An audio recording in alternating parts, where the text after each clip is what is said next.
veins, I've been driving this train.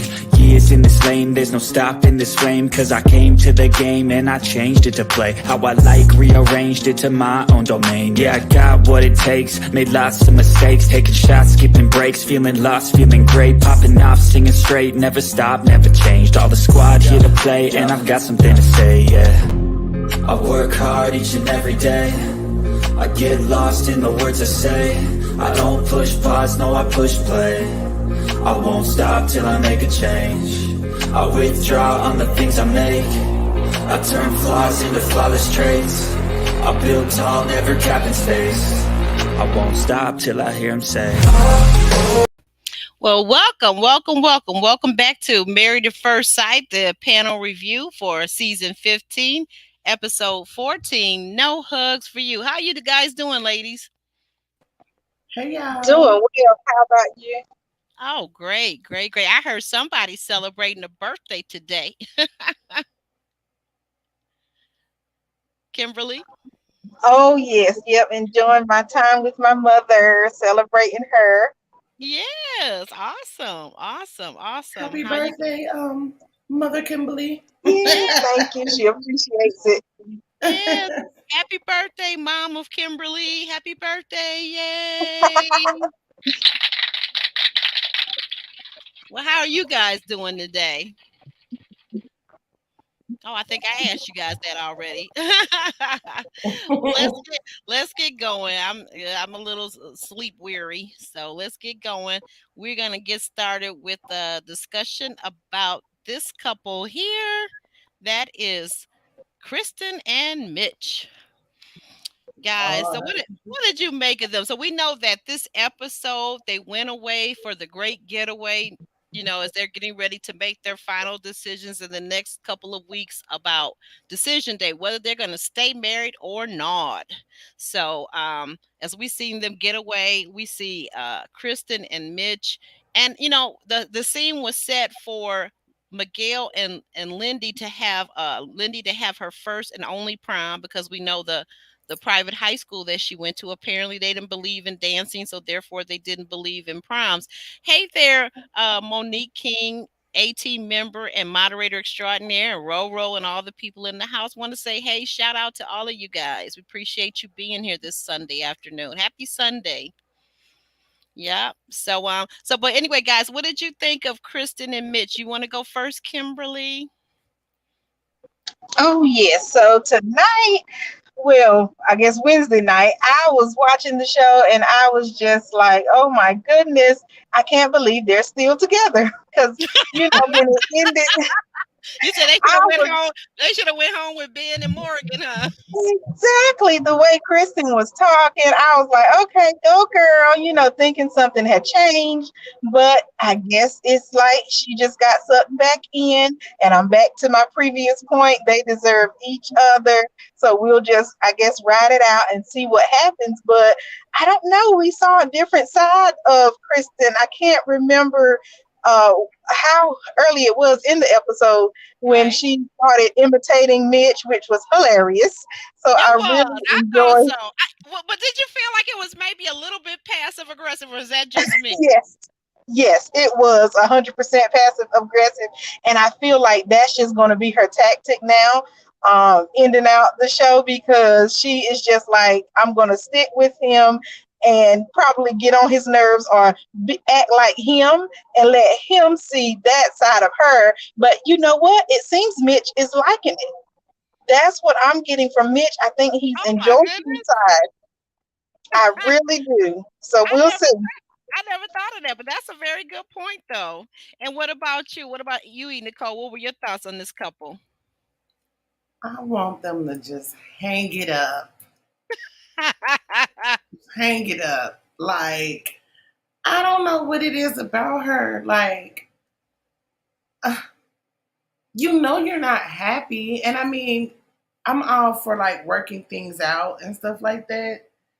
But like, when is enough enough? They just don't mesh to me. Like, I don't see it working out in the long run. I see them probably faking a yes for decision day.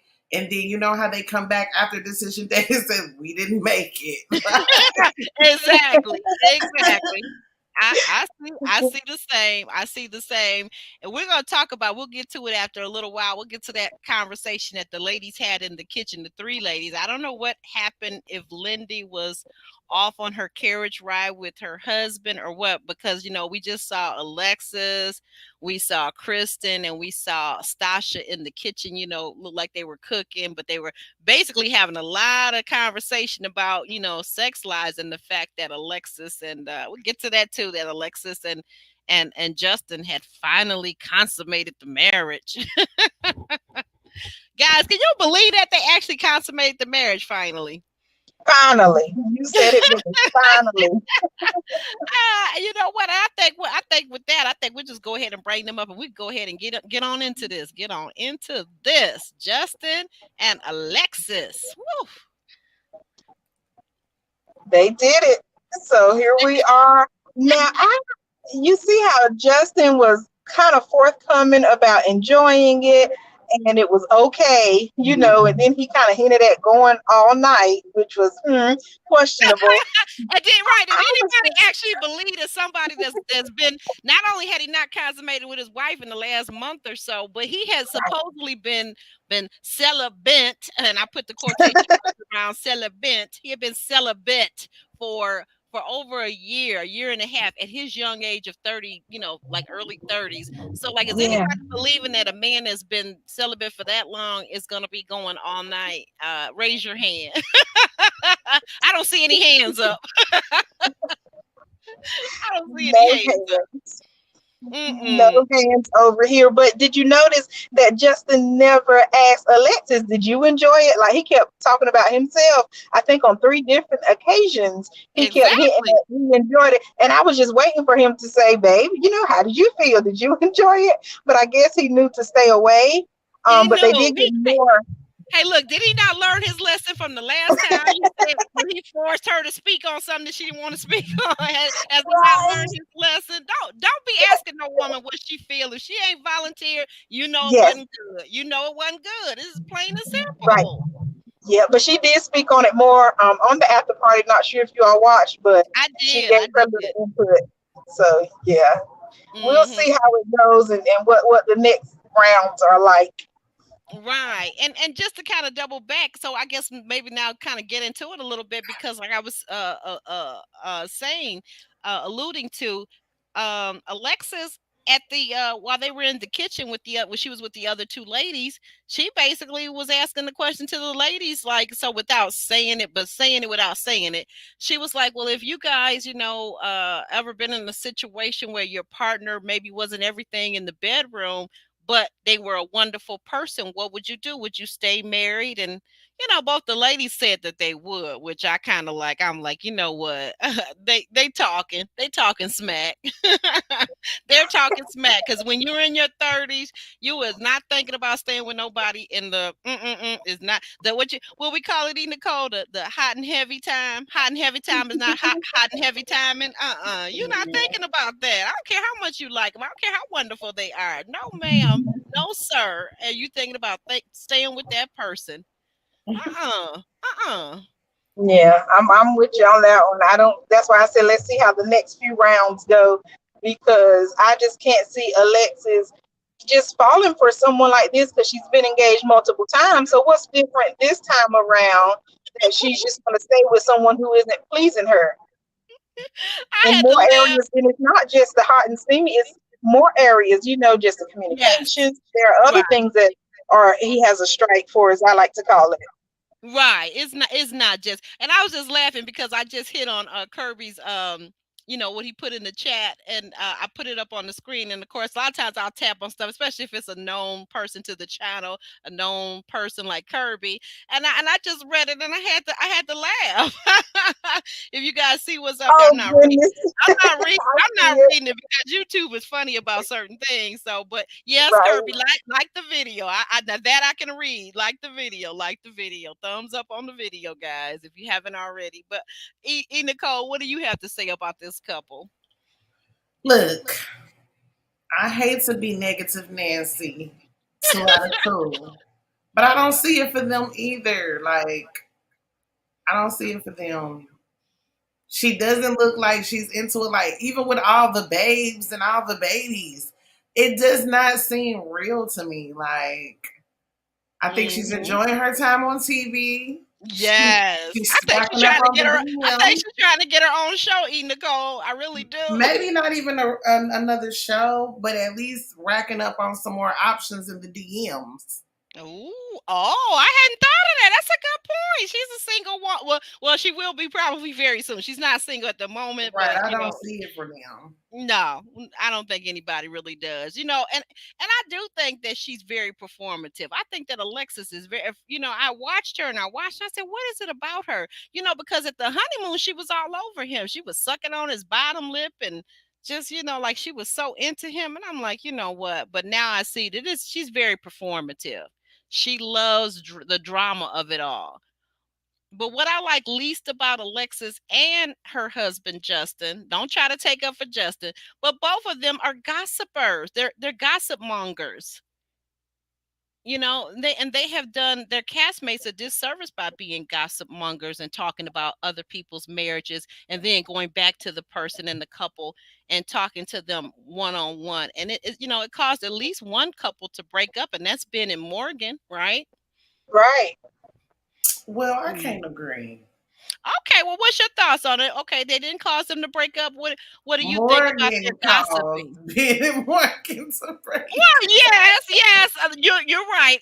The first primary cause, I agree with you on that. But I'm saying, but if Lexus hadn't said anything to Morgan, maybe, probably not, but just maybe they would have been able to I deal don't with know. the I things a don't think little better. so. You Cause don't think so? that watch back is something else.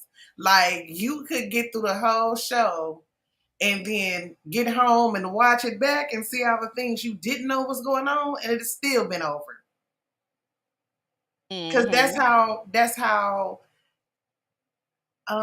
what's the word I want to use? Okay. Pessimistic Morgan was. She was. She really was. But not only that, unforgiving. I mean, you're going into this Yeah. thing.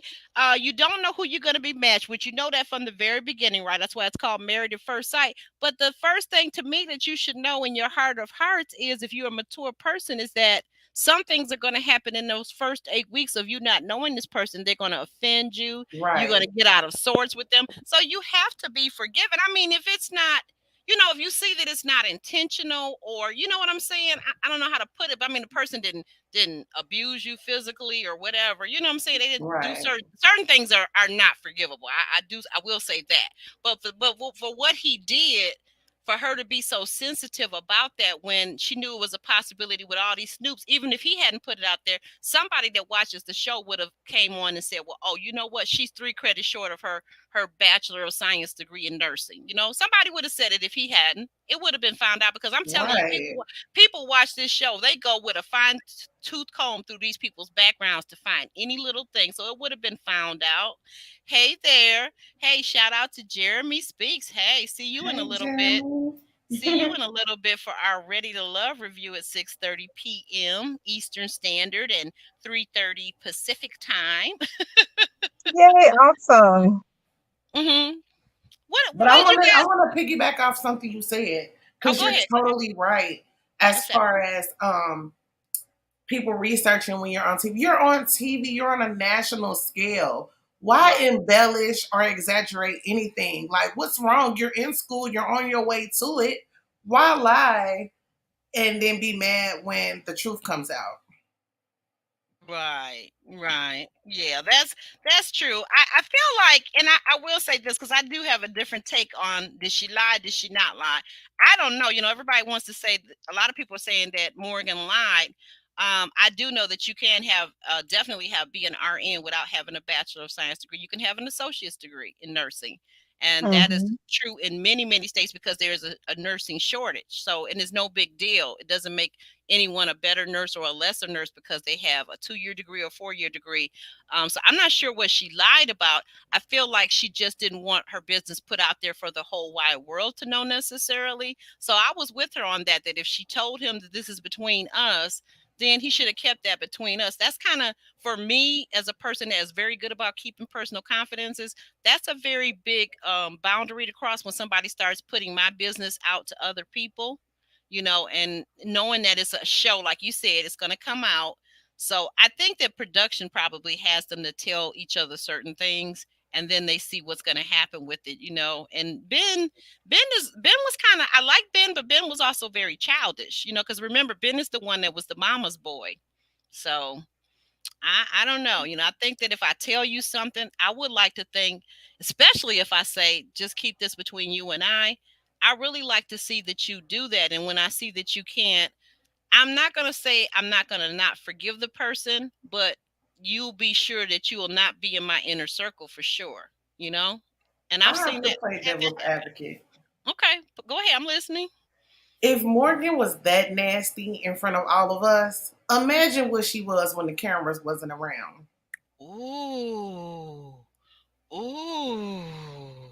Girl, stop. You're scaring me. You're scaring But really me, though, and I don't scare easily. That's a very good point, because she was scary.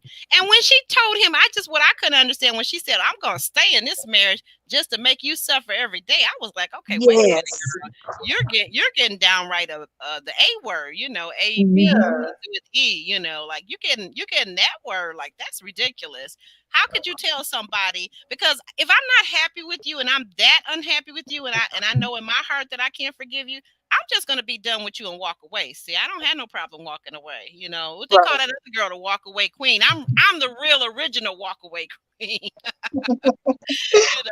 I just don't see it. But yeah. because what Dee said in the comments is what I heard as well. That she lied from the very jump of signing up for the show. Oh, right And here. Wait y'all a minute. know production plays a part in a lot of things. And they probably wanted to get it out there too. And Ben just did, poor little Ben, he just didn't know how to handle it. And that's why he seeked outside help to talk. The experts Uh-huh. wasn't at work at the hours. They hours is from 9 to 5. He needed help at around 7, 8. And so he went to his cast members and he Mhm. talked about it because he didn't know what to do. Right. And I'll say this. You're absolutely right. You bring up a very good point, a valid point. I'll say this too. Nobody should Allegedly. ever lock anybody into outside of her. To me, if she didn't want that to be known about the bachelor's degree or the credits or whatever, she should have just never said nothing. Keep your mouth closed. Right. You don't know this man, so just keep your mouth closed for a couple of months till the show is off the air. But the other thing is, I'll say this: it was wrong for Morgan to shoot, and I guess we might as well put them up right quick. Because we done moved on to them and they're out the show. I think that, Morgan, I think it was wrong of her to require him not to speak to anybody, because that's called isolation. When a Hmm. person can't talk to anybody outside of you in the relationship, that's crazy. And that's usually a hint that somebody's about to start taking advantage of you. I don't want to say that A word, but we know what I'm talking Mhm. Yeah. about. They Yeah. Oh want to yeah. manipulate you, and they want you to not have access to anybody that's on the outside that can give them a better and a different perspective. So yeah, I thought that was wrong of her to tell him that, you can't be sharing our marriage stuff with the other guys, because she was certainly sharing the marriage stuff with the other ladies. So what's the difference? No Exactly. difference. None at all. That's the point. Such a great point, because I just always wanted her to say, this is not the person I'm comfortable with you talking to. Not that you can't talk to anybody. There's a difference. I understand that in relationships too. You may have certain friends that you don't tell your business to because you know how they are. But it's like Hmm. Morgan didn't even come from that standpoint. She was just like, no, you can't tell. I'm going to tell what I want the people to know, and you just sit over there and be quiet, and that wasn't fair to Ben at all. Not at all. Not Yeah, at not to all. mention with her not only being in the health field, because I speak about power differential a lot because I've been in the health field since I was in the ninth grade. Okay. And her being a fighter, she's used to displaying dominance. And you Yes. can already read from being he is submissive, he's quiet, Yes. he's Meek. chill, Meek. laid back. Very Yeah. laid back. And she just stepped into that dominance role. And that Hmm. not let's just be real, that turned her off. A woman is still a woman, even though she is dominant in a lot of areas. We still want to be dominated by a man. And we So hear tell that what the even real coming. issue We is. we have that right. What is it? What's the real issue? We have that. We heard that. What you just to go back, piggyback on what you're saying. We heard that even from Alexis with Justin, that she's a boss chick at work and in her personal life and this and that and the other thing. But in the bedroom, she wants a man that's an alpha to come in and dominate over her and tell her what to do and Right. drop it like it's hot, touch your toes, and do whatever. You know what I'm saying? Yes, not to get yes. too, not to give too many details, but you But know. yeah, she was Um, not turned on by him. these two women, but you notice it's so funny. Like this season was a season outside of, I would say probably Mitch um and Nate, because I'm really still on the fence with Miguel about the masculinity of it all. I feel like sometimes he goes for that machismo of the Latin man machismo type thing, but then I watch him and I say, no, he's not really like an alpha really per se, but he tries to play that role, but it doesn't seem like it really fits him comfortably. Maybe that's just me. I don't know. But anyway, guys, we're gonna go ahead and move on to Stasha and Nate with the toys. Somebody is saying, it's going around the YouTube streets that maybe this couple is already setting themselves up to be like the Candy Burris of it all with the toys, those stimulation toys, perhaps, because if you notice the last 2-3 episodes, they've talked about and shown toys and how they work to themselves using it or other couples using the toys. Okay, the toys of it all. I would not be surprised. I can see them just with their background and kind of piggybacking off what we said the previous time we did the recap about them. Well, more so Nate trying to push businesses and push the marketing type deal. So I could see them doing that. And that hadn't even crossed my mind. So I didn't even know people were actually saying that. But now it makes sense because every episode is like something that they're able to market or Yeah. promote. And Hmm. then they're even lending it out to let other friends try it, which is what you do when you're in marketing. you know, Yeah, you although share. I thought that was a very intimate item to be lending out, and I would have preferred if I were a couple, you would have had to give me a new one. I had to open up the package and make sure, Thank because you. what I'm not gonna do is use your hand-me-downs, okay? No. Yeah, No, that's that was, yeah, I would have kindly declined that offer. Exactly. And I guess that brings us to and a little bit more about them. So we know that they had a situation at the prom or later on in the afternoon where she had on some stimulating tour, if you will, or undergarment.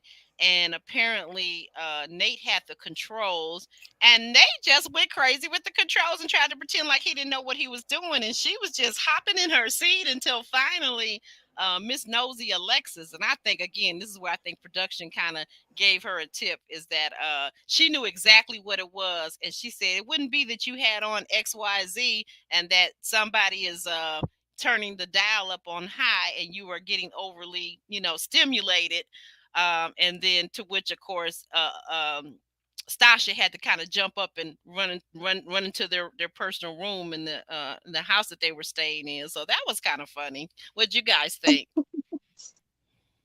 I agree. That was hilarious. Hello. uh-oh. Uh-oh, she'll dial back in. Go ahead. I know this my internet has been acting crazy too, so it's just bizarre. Oh, there you go. There she is. Hey there, can you talk to us? You were saying, Kimberly? Kimberly, is your mic adjusted? Hello? Episode, I believe. Uh okay, is that So, Nicole? Is that you? You go ahead. I think you it's know, Kimberly I trying to. don't think they'll be on the bottom of our list. Each other, really enjoying their marriage, exploring other things in the Mm-hmm. bedroom because that is so important. So I'm glad Married at First Sight is doing that and showing other people how to enjoy your partner, your romantic time. So that's great. I'm loving it. Yeah, yeah, they're cute. That's what I said. This episode, they seem to be the couple that didn't have any problems. Was Stasha and Nate. Guys, what do you think? What do you think, Nicole? I actually do think that they're I cute agree. together. They Yep, was kind of like it looking. was Miguel and Uh, Lindy one time. Yeah, they're taking over. Sasha and Nate are taking over. Ooh, what's SB? SB. I don't know what SB is. I think they kind of look like Okay. the OG couple and was looking at everybody else like, Right, right. Like that thing is kind of working right now for the moment. We never know from episode to episode, right? But for this week, they're Kimberly, check the private chat real quick, okay, if you can. Yeah, for this week, Stasha and Nick, they seem to be all working on all cylinders, which I think is great. I think I gotta say this is another thing I noticed. I wanted to make sure I got this in. I feel like this episode, as I'm watching the couples with all these various communication issues, which we're going to come to in this next and final couple. I think that Stasha, even though she was a bit pushy with Nate, maybe even above a bit pushy, more than that. But one thing about it as a woman, and I think we don't oftentimes do this enough in our relationships, is she really asserted and let him know what her needs were. Now, she granted, I feel like she was maybe a little bit too pushy and pushing a little bit too fast. But then again, and looking at it now, how things are kind of shaking out, maybe she just really needed him to come step it up so that he could be ready for the final 8 weeks so that they could make that decision and she could know whether she was going to keep him or not keep him, right? Stay in the marriage or not stay in the marriage. Whereas the other couples, like when we get to the next couple, this whole thing about reading the room, well, how am I supposed to read the room when I've only known you for 6 weeks? I don't think that's fair to tell somebody to read the room. We haven't known each other 6 years. We've only known each other 6 weeks. I think that's kind of crazy. What about you, Nicole? You see what I'm saying? I agree. I agree. I think people underestimate the time you really need to know somebody. You can know somebody for years and not really know a person. Right, right. And then for you to say read the room, I mean, if you're sitting there smiling at me, even though you may not really feel like it and you're just kind of faking it, how do I know that you're not ready to take pictures or do whatever, do this thing or the In other the thing? beginning, it is not time to read the room, sir. It's time for me to read the words coming out of your mouth. Exactly. Tell me Tell if you're me what I need to know. what tell me all the information I need to know for this situation so that I could do the best I can to accommodate you and we can all be. Yeah, here she comes. Okay. There you go. Okay, yeah. So, just tell me what it is I need to know. Kimberly, we were just talking about reading the room. I was saying about how Miguel was telling his girl Lindy, his wife Lindy, to read the room. And I was saying, if I just known you for 4 or 5, 6 weeks or even 6 months, doggone it, don't be telling me to read the room. Tell me what information I need to know about you in this situation in this moment so that I can be equipped to do the best I can, right? Kim? Oh yes, now that's the truth for sure. Oh yeah, I'm with you on that one. Yeah, yeah, that's good. I think so. I just feel like now I was, and I don't know if you missed me when you were going kind of in and out and you had to leave the chat. I was just saying that I feel like this week that Stasha was kind of her and Nate, their relationship was one of the better ones. They seem to be gelling. They seem to be doing well, and I think that that might be in large part because Stasha from the beginning, from day one, was busy letting Nate know instead of having him asking him to read the room. She was busy telling him what she needed, telling him what she wanted, what her expectations were, and then he can either figure it out to be that husband that she needs him to be, or she can either just prepare herself to say no on wedding day, on decision day.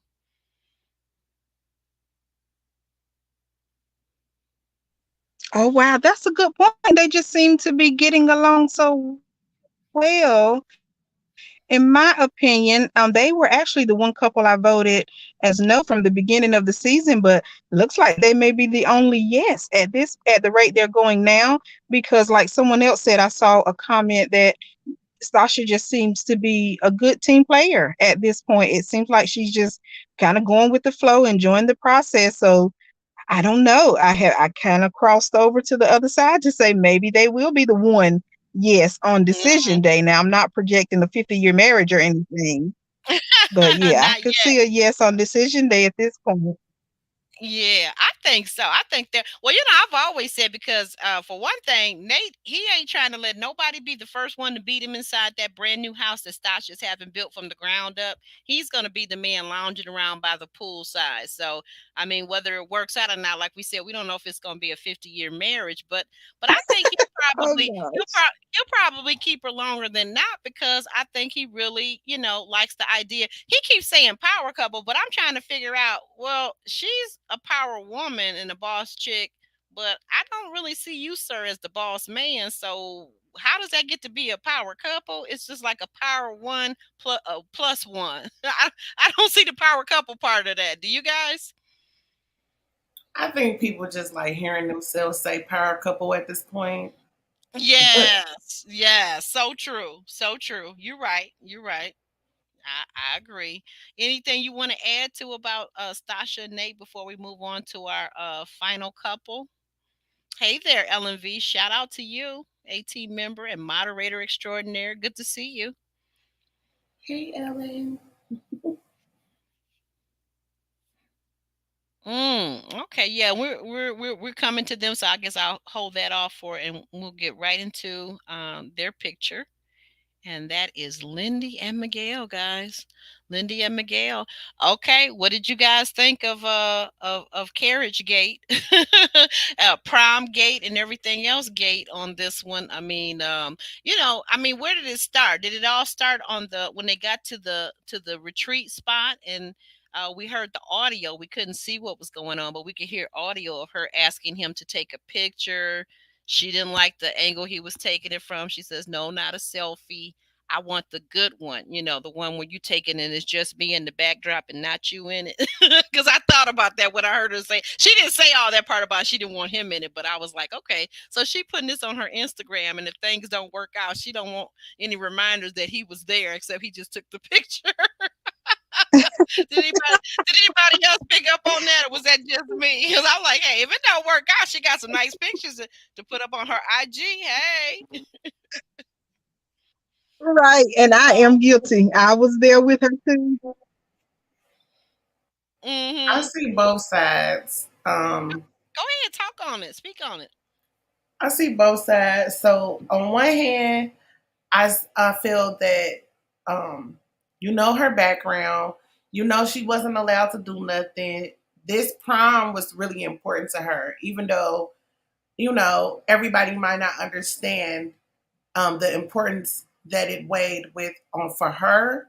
But that was a very important moment. So she wanted pictures. Now, on the other hand, I feel you of age and you should know to take your own pictures, angles and all. I mean, there's timers, there's all type of things to where you can take your own picture. So I see both sides, and I feel like it's a miscommunication until she snapped and then lied about it. Girl, you wasn't joking. You was dead serious. Yeah, well, I felt like at that point, now you bring me to a good point, and let's talk about that. I felt like yes, she did snap, and she did misspeak on it. Yes, I'll say the word misspeak. She misspoke on it. I feel like that's some kind of conditioning where she's probably done that. It's like a habit that she misspeaks, and yeah, she's not telling the truth. You're right to what you're saying. The L word. Um, I use that word very sparingly because when I call somebody the L word or that they did that, it's so strong. I don't like to use that word. But yeah, but back to the point, I think that she did misspeak. But I also felt in that moment, why was Miguel? I guess he was tired. Everybody in the chat is saying about he worked extra hours. And then we go to the after party. And I think she said, unless she misspoke again on that, she said he worked a 40-hour week. And I'm like, well, that's just a regular work week, dear. So having worked 60 and 70-hour work weeks myself, I don't see where the 40 hours. That's you could do that with your hands tied behind your back. But anyway, but I felt like he was really harsh with her, and I couldn't really understand his tone. And to what Kimberly was just saying, it was her big weekend. It was her big moment that night for the prom and everything like that. Why couldn't he just go along with it? I feel like so often we as women in relationships with men, we go along and get along and we bend over backwards, and you ask the guy sometimes to do one little thing and he freaks out like that. Like That's not cool. That's not cool. Also, I think we have to remember, like, while they're filming, they're together all the time, most times. Like, Okay. it gave me, he was irritated, like, girl, give me a second, sit down, shut up. And she is manic. I do see that in Lindy. I see that she's kind of, and these are my observations. I'm not saying I'm an expert. I'm not a psychologist or anything like that. But I do see her as being kind of manic, kind of hyper. And I'm wondering in this moment, as we get to later on in the scene where they're in the carriage and he's let me see who has this up okay, so Miguel is reading the poem. Now it's her first time in a carriage, so she's saying, well, no, we're creating a moment. But then he starts going into this poetry, which was really more like rap, which I'm sorry, that is just a whole different thing for me. But he's doing the poem, which was lackluster. But in the moment when I went back and rewound it and watched it for the second time, that scene, I noticed that she's talking to him and he's not making good eye contact and he's not paying her a lot of attention. It doesn't appear to be. He's not talking about the bunny rabbit and all the kind of stuff like she does. But when he starts in on his poem, we know that she gets distracted. She sees a bunny rabbit and she says, "Oh, look at the bunny rabbit." And then the next thing she sees a dog. Look at the dog. She's like a little kid. Lindy, I'm beginning to wonder, as someone who personally deals with it myself, has attention deficit ADHD. I have to wonder, does she deal with that also herself? And if so, has she ever been diagnosed? Is she aware of it? Because what it does do, and I'm going to say this, it can create a world of problems within relationships because people do expect you to listen without interrupting. They do expect you to pay attention and not just look at little random things because that made him feel unspecial, I think, in my mind. Is that anybody else pick up on or have I different actually thought want to about that? agree with you. I want to agree with you. Not only for the aspect that you just said, it's so interesting that you brought that up because I never thought about that side of it. So I feel like she has two issues that she might be dealing with because if that is the case, I think that people that don't come from church or come from a very strict um childhood where you're not allowed to do anything, like those little things matter. Like I didn't go to prom. So even at my age right now, if I was to have like a little prom um with my friends and stuff like that, it would be important to me. Like I didn't do a lot of things that normal people per se have done in their childhood because I was a pastor's child. Like when it comes to this religion and not being able to do nothing, like y'all don't understand. That's why they try to say church girls are the worst ones or preachers girls are the worst ones. Well, some of them that are weak minded do become the worst ones because when you get out here, it's like a kid in a candy factory. You don't know what you want to Hmm. dip and dab in first. Exactly.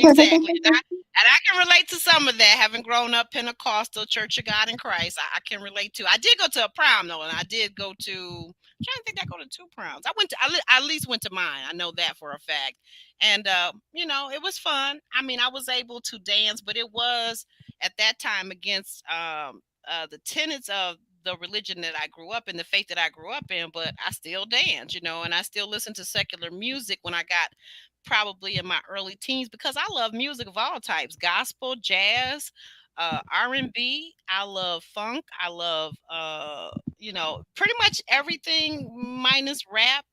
And I like a lot. I like rock No, and I like Annie. country too. I like country. I'm sorry. So anyway, but back to the point. I feel like, to your point, Nicole, I feel like it was both of them. I Hmm. feel like, Lindy has to take some responsibility because what I've been seeing from her all season is she's very entitled and self centered, and so is Miguel. So they match two Mhm. similar people. It's like two sides of the same coin, basically. He's brilliant and she's brilliant. Yeah, she acts ditzy, but, in order for her to have a doctorate degree, there has to be some type of intelligence, even if it's just book smarts. So this whole thing that she plays this role of, I feel like she kind of does this gender thing where she says if she gets stuck in something, she starts to cry. Justin used that as a coping mechanism. He started to cry. She starts to cry. I feel like Miguel needs to stop bending to her when she cries and stand in whatever his truth is. But he doesn't need Yes. to be as harsh with her, because if this is a relationship that you are in fact trying to nurture, you can't be harsh with this person. You have to simply state what it is, matter of fact, and say, okay, Lindy, I was talking to you. I was in a moment and I was trying to give you a poem and be romantic with you. And I feel XYZ when you do ABC, right? Mhm. and let her Right. and let her learn from it, because it's going to probably, like a child, it's going to probably take more than one time of correction. And then this is a thought too for two people that are talking about having their own children. If you can't have patience with one another, you darn sure don't need to be bringing no little people into it who have no ability to protect themselves from your harsh words or anything else that you might put on them for being wrong and being a child, right? Right. So I just see them both as being in, but tell me what you guys see though. That's just my thought. What do you I guys wanna I see? wanna answer two comments. First of Mm-hmm. all, Ellen, no ma'am. And then Kirby, Kirby I said, think try that to. is I talk about this all the time. No, the church do not prepare you for regular life. Listen, growing up, I was taught to accept Jesus into my heart and do not have had a heavy time until I got married. Okay, Right, what about right. balancing the checkbook? What about budgeting? What Yep. about a man will make you feel like you're the only woman on earth to get to the hot and heavy time? What about education? What, like, it's so many things that the church does not talk about, yet Mm-hmm. they judge everything. Like, Well, look, go ahead. I go ahead. go Go ahead. ahead, go ahead. No, no. Well, you know what? I want to say this because I agree with you, because I've been there. But then when I think about it, I have to say I have to be real careful, because we talk about, you and I, we talk about being wordsmiths, and I have to say, is it the church or is it our specific parents, or our Both, teachers, both. leaders? Okay, okay. Talk about that then. Talk about that. Continue on. Continue And on. I would say both for me because, Hmm. as we know, my father was the pastor. My grandfathers on both sides were the pastors. So therefore, all Wow. the women in my life are the first ladies. So they're involved in church a lot. My grandfather was pastor of one of the biggest black churches in my city. So I Wow. think that people fail to realize the responsibility of a pastor. The pastor has to be there for everybody in every little situation, a death, a counseling, a problem in a marriage, a sickness. They expect the pastor to be there through all of that. So I'm sharing my father, I'm sharing my grandfather, and then when I do come to church, those are the only things that they jam down your throat. They don't have classes on economics. They don't have classes on feelings. Like, it's both. It was for me. It was the church and my parents. And I do see the comment. I think this is one of the comments that you were referring to. I did find it because I was a little bit behind. Is that one of the comments that Kurt Yes. I have up on the screen? And I'm responding to Kirby, but I'm gonna go ahead and say it verbally. Oh, go ahead, Kimberly. Go ahead. Go ahead. Oh yeah, that was a good question. I hadn't seen it in the chat, but I'm grateful that like you brought up about parents, their responsibility, and even school, the education system, Right. because I'm right. Go yeah, ahead. I learned a lot about finances. Of course, y'all know I'm an accountant, so that's always been my passion since high school. And then I went on to get my degree, but they did touch on it a little bit at the school I went to, finances and all. But I'm grateful that I had my parents who taught me, and then my mom married a wonderful man. And he was able to lead and show and be that father figure in the home. So I do think that, like she was saying, a lot of the times the pastor's kids, the PK get a bad rap because they're so focused on just, following the straight line, but not really looking at what happens when you go outside of the line. Kind of like Bishop T.D. Jake's daughter. I think that was a big deal when she ended up bringing a child into the church unmarried, and then it's just like people turn their backs on them. But I think that foundation at home is so important. That's why with Lindy and Miguel, I really think they should focus on the mental health piece, like you brought up earlier, because that's important because it's already on Miguel's side because the mental health of his mother. And so now Lindy is kind of leaning towards something. We haven't diagnosed her, so that's not our area.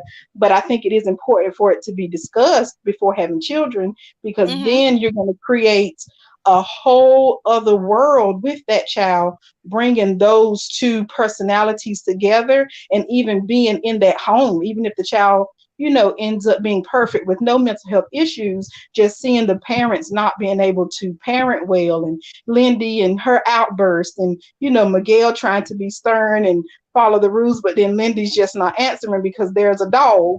It is something to talk about, discuss, and even run from if it's not going to change. Because I don't see their relationship being healthy right now. Right. I think you bring up so many good points. And like you said, I put it in the chat, but I just kind of have to reiterate that that is a wonderful and great question that Kirby asked about our churches. Do they prepare our youth? Do they prepare people, the congregants, for the world at large? Is how I put it. I paraphrased it and put it into my own the way I was thinking of it. But I said that oftentimes I don't believe that they do.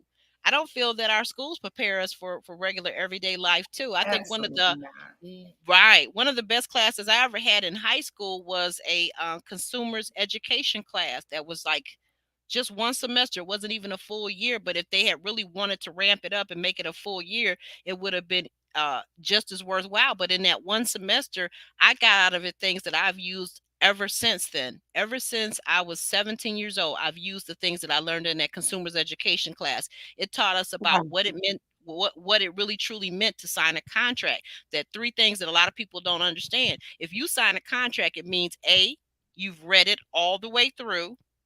Two, you agree to the contents in the contract, and that three, you're going to abide by them. That's why a lot of people, when they sign something and then they go to court and it says, well, wait a minute, is this your signature here on the bottom line? And they say, well, yeah, but oh, but I didn't read it, or I didn't read it all the way Hmm. through, including the fine print. Guess what?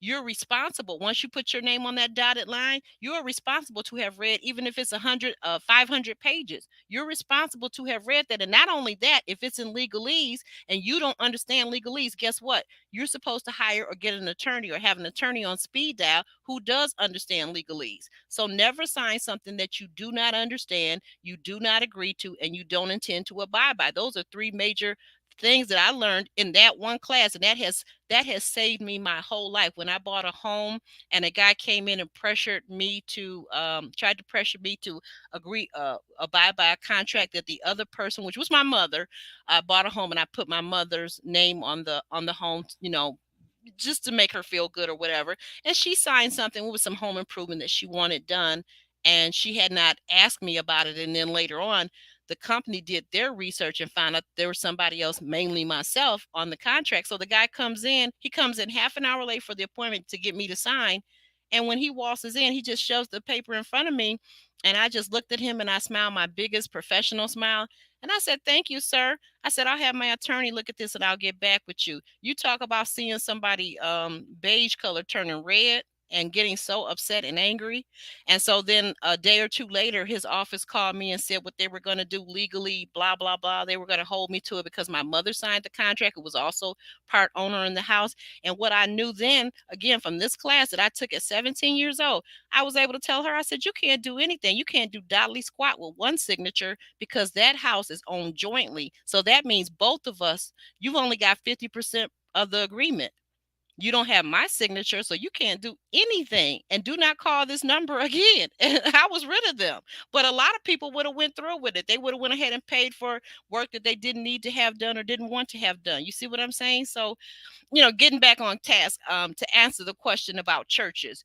Churches, I guess I'm always and my father was not a pastor, like Nicole's.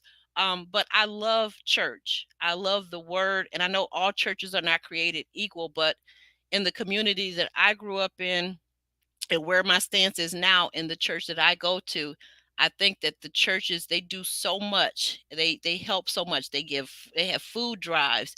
They have expungement drives. They minister to the soul in ways through the word. And there's so much that they do, but they can't possibly do everything. And so, to what you said, Kimberly, it really does go back to your childhood home and your mentors. If there's something that you feel like you're lacking, you just have to keep asking someone that you respect, someone that you feel like is leading the life that you'd like to lead, that's leading an admirable, respectable life, if that's what you want, and ask more questions. Or even within your church, maybe they don't talk about sexual relations. They don't talk about, well, I'm sorry, hot and heavy time. Let me say that. They don't talk about it, but ask questions. Because I know for myself, I grew up around many people, many couples that were happily married and are still happily married to this day, 30 years, 40 years, 50 years. My own godparents are 75 years married to the same person, never divorced, right? Okay. So, but you have to ask questions while people are able to still communicate with you, because sometimes our elders get up in age and, they lose a step or two, or their mind is not as sharp or whatever.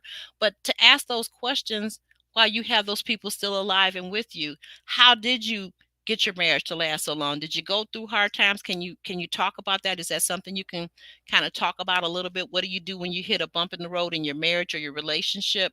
There's just so many things that we as individuals have to ask people, because not all the time are people in their lives going to be knowing what it is that we need. We have to be like the Stasha. We got to ask for what we need. But here's the thing, though. Yes, Because ma'am. don't get me wrong, like I said, my grandfather was pastor of one of the largest black churches where I live at. So, and he was on a national bishop level, full gospel. So it was a very tremendous, effective church. It was a lovely church. There was that part is not questioned. My parents were great parents. That part is not questioned, but they had responsibilities, and as a child growing up, you don't know those questions to ask yet.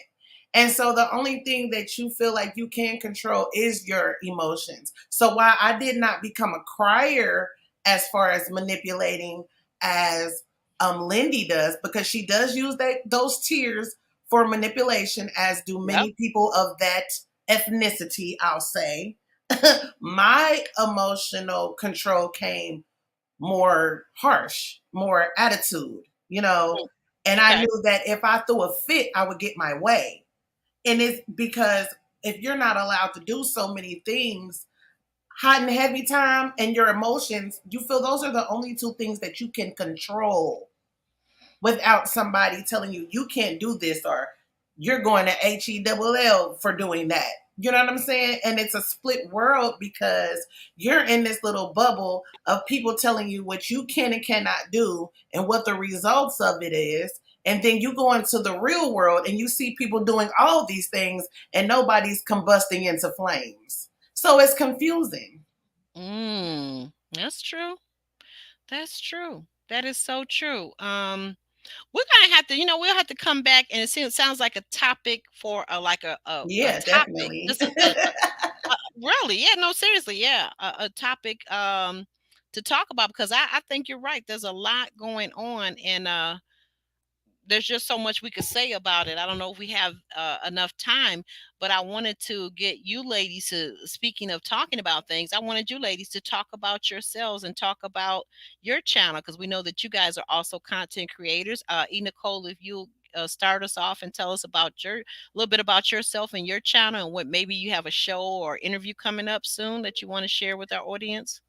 Well, my first channel is hashtag on everything, where we tackle important issues such as one we just had.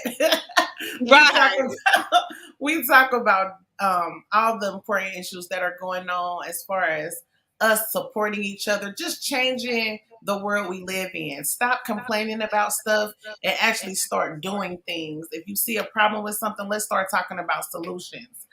After we do the solutions and we talk the serious things, if you want to let your hair down, you can come over and meet me on VE Nicole, where there's no filter over there. I did just start a new show called Watchy Watch, and I do have some more interviews dropping this week with some of the Ready to Love cast. So you can catch me on either channel. Whatever mood you're in, I got something for you. Awesome, awesome. And I'm sorry I couldn't find the link. Thank you so much for that at VE Nicole here on YouTube. And what's the name of your other channel also? It's hashtag on everything right there where my little avatar is. Okay, all right. Yeah. And Miss Kimberly, of Kimberly Reviews. Let's go ahead and hear your channel. Oh, Oh, yes. here. Thank you so Oh, no, much.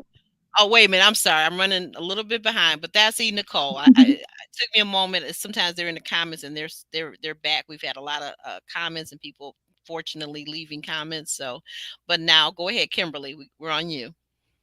Oh, yes. Thank you so much. I am Kimberly Reviews, and we do reality TV as well on my channel. I also enjoy posting my travels because I do enjoy traveling, and I believe we as people should travel and see the earth and the world that was created by the creator, the creator. And just come on, join my channel. You can find me Sorry about that. on no problem. Kimberly Reviews on Facebook and Kimberly Reviews underscore on Instagram. And let's chat. Let's continue the conversation as well. So thank you so much. Yes, yes, yes. And yeah, thank you, ladies. I'm sorry I didn't give you warning early enough. Yeah, I had to go back and I was looking at it, but it's always good as we get toward the closing to have those links available. But I thank you, our wonderful esteemed moderators and channel members. You know, we have channel memberships over here where you get the perks and you get in on things early.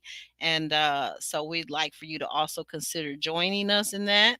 And okay, I'm just so lost here. I'm so lost. Okay, guys, there it is.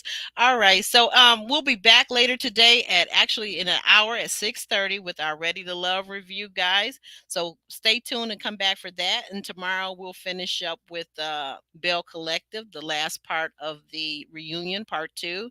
And then on Tuesday, we're bringing in Kayla from Ready to Love this season for Miami. So see you guys in one of those videos. We'll see you real soon. Everybody say bye now.